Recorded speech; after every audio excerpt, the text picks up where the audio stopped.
All right, so this is the preview for Real Betis versus Chelsea. Very, very, very hot encounter. Very hot encounter. You know, I mean, you cannot take anything away from these both teams. You understand me? I mean, building up to the finals, Chelsea's actually had only one loss. You understand? And then Real Betis, they had one loss, a couple of draws, or thereabout, building up to the finals in the Conference League. Yeah, so yes, definitely, this one are like small children cup. For Chelsea. Now, Real Betis have actually been talking. You get Antony has come out to say they beat Real Madrid. They've had draws against Barcelona. Do you understand? Isco the Disco as well, coming out to say pretty much the same thing that they beat Real Madrid. They've had good results against Barcelona this season. Who are actually the best team, blah, blah, blah. So much talks. You get me? Isco further went on to saying that the difference between them is enthusiasm for that's the Real Betis side to winning, this competition. So yes, I understand. Now Chelsea, good thing, qualifying for the UEFA Champions League, which so many fans feel like that's priority, and I understand why. You understand, you need to be in the top echelon of the UEFA competition, which is the Champions League, proper. And yes, they've done that. So I would like to see how they want to use the swagger and the happiness. Let's see how they can actually get a trophy. It will be a very, very good season for Enzo Maresca coming into this Chelsea side and then getting a trophy, yeah, an European trophy, in as much as yes, it's the lowest ranked UEFA competition, but it's a trophy. You understand, yeah? And it's always important to get a trophy. And they would also want to be the first side in history to have the Champions League, the Conference League, and the Europa League. So yes, they would also want to look at this competition and say, hey,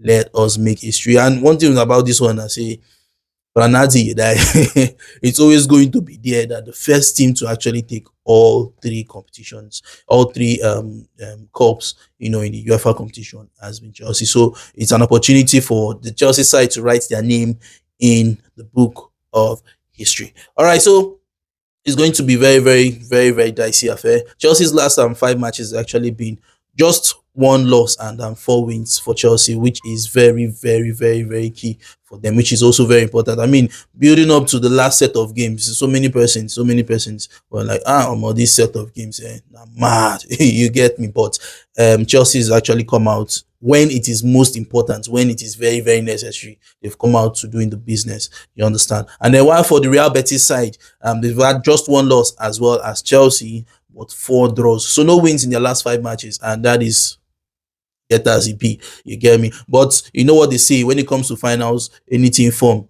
the way I'm keep one side. Okay. Now the first question I want to ask, Chelsea fans, the first question I want to ask, Mark Gui and as well as what's his name again? Christopher Nkunku, who he actually has the second highest goal scored in this competition, by Chelsea fan and by Chelsea player rather. So does it start for you, knowing that it was really, really part and parcel of this Chelsea side when representing, in the Conference League? Would you start, or you want the gaffer to just be like, hey, the final be this? Anybody will not do any well, anybody will just shift on one side. I remember Ice Kopama was not playing. I don't know why I like to call him Ice, but Kopama was not playing, and at some point he was not even registered into the competition. So yes, he says a lot about where the competition is basically, but definitely everybody should be playing. And the Chelsea side, to me, do have an edge over these people, and it's always going to be a great match. Always going to be a great match. Now for the Real Betis side, Pellegrini loves to go for a bit of a pragmatic approach. So therefore, whenever any pragmatic approach will always require counter attacks. Yeah, it always require counter attacks. Now, but that's one good thing about the Chelsea side as well. Based on what Enzo Maresca has done so far, Chelsea have now become a team that loves to keep somewhat of possession. Do you understand me? It's not a direct approach, but yes, I like to keep possession sometimes. You get me? And based on what we've seen in their last matches, against Manchester United and against Nottingham Forest, Chelsea said I've also told you that while it's not everybody who will attack like say one that only when there are dead ball situations, you get when there are set piece situations, and then you see everybody coming outside, you get to get goals. But it's going to be a very, very dicey affair. It's going to be a very dicey affair. One key